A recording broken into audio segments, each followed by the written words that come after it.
எப்போ நீங்க ஹோமியோபதி மருந்து சூஸ் பண்ணலாம் அப்படின்றத பார்க்கலாம். 1 ரொம்ப காலமா நான் மெடிசன் சாப்பிட்டுட்டு இருக்கேன். ரொம்ப என்னோட தொந்தரவுக்காக. ஆனா அதுலருந்து முழுமையா என்னால வெளிய வர முடியல அப்படின்னு நினைக்கிறீங்களா? ஃபார் எக்ஸாம்பிள் உங்களுக்கு தைராய்டு இஷ்யூவா இருக்கலாம். உங்களுக்கு சர்க்கரை வியாதியா இருக்கலாம். ஹை பிளட் பிரஷரா இருக்கலாம். இல்ல பைல்ஸ் தொந்தரவு, இல்ல ஸ்கின்ல உள்ள ப்ராப்ளம் என்னவா வேணா இருக்கலாம். ஆனா எனக்கு தொடர்ச்சியா நான் மாத்திரை சாப்பிட்டுட்டு இருக்கேன். நான் வந்து காலம் முழுக்க நான் வந்து சாப்பிடணும் போல.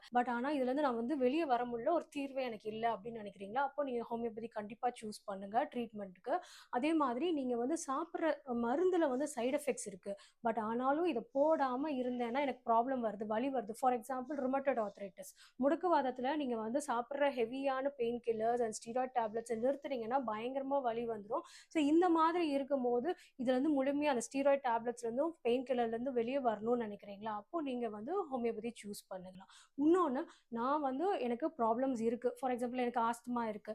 ஆனா நான் வந்து மெடிசின் சாப்பிடணும்னு நினைக்கிறேன். இத சரி பண்றதுக்கு. என்னால இந்த வீசிங் ப்ராப்ளத்துலருந்து வெளிய வர முடியல. மெடிசின்ஸ் தேவைப்படுது. ஆனா நான் சாப்பிடுற மெடிசின்ஸ்ல சைட் எஃபெக்ட்ஸ் இருக்கக்கூடாதுன்னு நினைக்கிறீங்களா? அப்போ கண்டிப்பா நீங்க ஹோமியோபதி சூஸ் பண்ணுங்க. இன்னும் சில பேர் வந்து பார்த்தீங்கன்னா, அவங்க உடல் ரீதியா உள்ள ப்ராப்ளத்துக்கு டயட் அண்ட் எக்சர்சைஸ் மட்டுமே பண்ணுவாங்க. எனக்கு வந்து மெடிசின்ஸே வேண்டாம் அப்படின்னு சொல்லுவாங்க. அப்படி இருக்கும்போது, அவங்க வந்து இப்படி பண்ணும்போது நெக்ஸ்ட் ஸ்டேஜ்க்கு வந்து போமாட்டாங்க. அந்த தொந்தரவுலேருந்து நெக்ஸ்ட் ஸ்டேஜ்க்கு போமாட்டாங்க. ஆனா தொந்தரவும் சரியாகாது. இந்த மாதிரி நீங்க வந்து எவ்வளவோ உணவு முறைகளும், உங்களோட எக்சர்சைஸையும் நீங்க வந்து நெறைய பண்ணிட்டீங்க. ஆனாலும் உங்களுக்கு முழுமையான தீர்வு கிடைக்கல அப்படின்னு நினைக்கிறீங்கன்னா, கண்டிப்பா நீங்க ஹோமியோபதி சூஸ் பண்ணுங்க.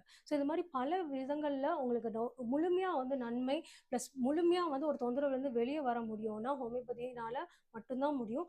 கண்டிப்பா நீங்க ட்ரை பண்ணி பாருங்க.